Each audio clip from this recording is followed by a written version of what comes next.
Hello mga amigo, what's up? Dito tayo sa dapitan ngayon mga amigo, no? Kung saan dito nabibili yung mga Christmas decor.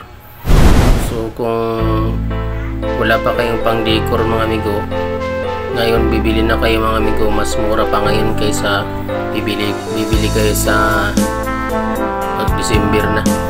So mas maganda ngayon mga amigo, bibili na kayo ngayon dito sa dapitan to. Isang bilihan to dito mga amigo na lahat ng klaseng pang Christmas decor. So ayun mga amigo, mga tao dito mga amigo nagbilihan na. So lalo na sa December to, November, medyo ka-traffic na dito mga amigo pag ganong buwan dahil medyo malapit na ang Pasko